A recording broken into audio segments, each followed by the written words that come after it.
the easy way to reduce risk of sports injury in just 5 minutes. Hey, I'm Sarah from mostmotion, and I'm here with another episode of How to Hack Injuries for every sports and fitness coach who wants to reduce the risk of sports injury quickly and help injuries become a thing of the past for everybody you coach without having to learn complicated anatomy.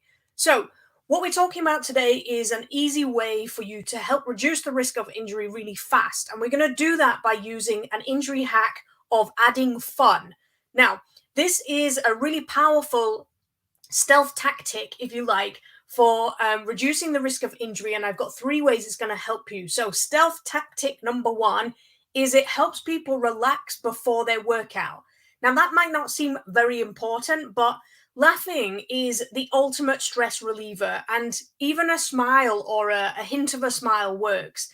And reducing stress in a warm up really helps to reduce the risk of injury by creating a lower stress starting point. Okay, so if you imagine you've got somebody who's really stressed at work, they're maybe having trouble in a relationship at home, and their emotional stress levels are very high, and you're going to add physical stress by the workout to their level of stress. So rather than just immediately adding more stress to their already stressful life, you can add a little bit of fun, a little bit of lightheartedness into their warm up. And that will help to reduce the amount of stress that they're feeling so that they're more tolerant of adding that stress from the workout. Does that make sense? So the thing to remember here is that it doesn't have to be funny to be fun. Light-hearted works just as well as trying to make people laugh. Okay, so you can just be very relaxed and very light-hearted in how you approach things. Sometimes the industry gets way too serious, and the warm-up is a perfect opportunity for you to just relax and have a bit of fun. Okay, so stealth tactic number two is it creates more focus. So we've all had that person in our group that just continues to mutter under their breath or talk to the person next to them while we're trying to explain what's going on. And then they spend the next 5 minutes asking everyone around them what they should be doing because they weren't listening. Okay. And they do this because they're too busy thinking about their life outside of your training session. And that means that they are still in high stress mode.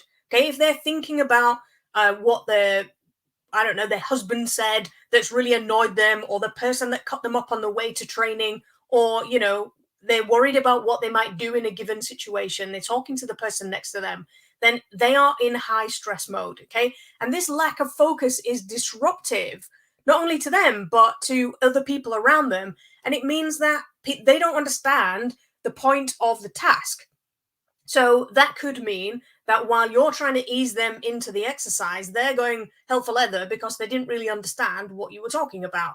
And that can obviously increase the risk of injury. So adding a little bit of lighthearted fun to the session in the warm-up can really help to increase the focus because it makes them forget about the stress that they're having in their life. And it just helps them to focus on what's going on right here, right now, and just give them a few minutes to forget about everything else. But that can help decrease the risk of injury because it allows them to listen to what you're trying to say. Okay, so the stealth tactic number three is to get more social.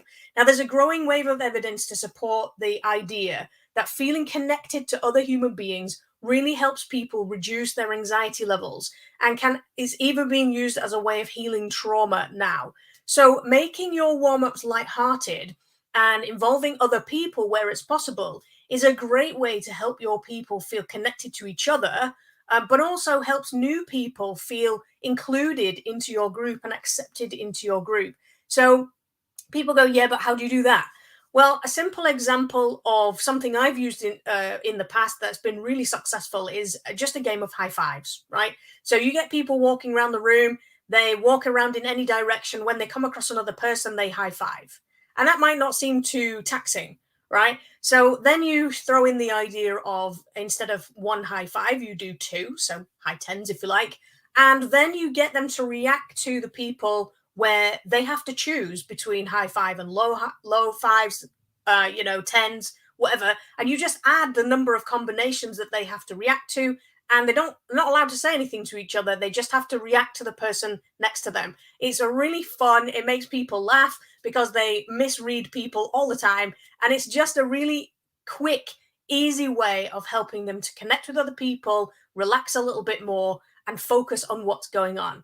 So the big takeaway here for this video is that while light-hearted might seem like a waste of time to some people, is actually one of your most powerful stealth tactics when it comes to hacking injury.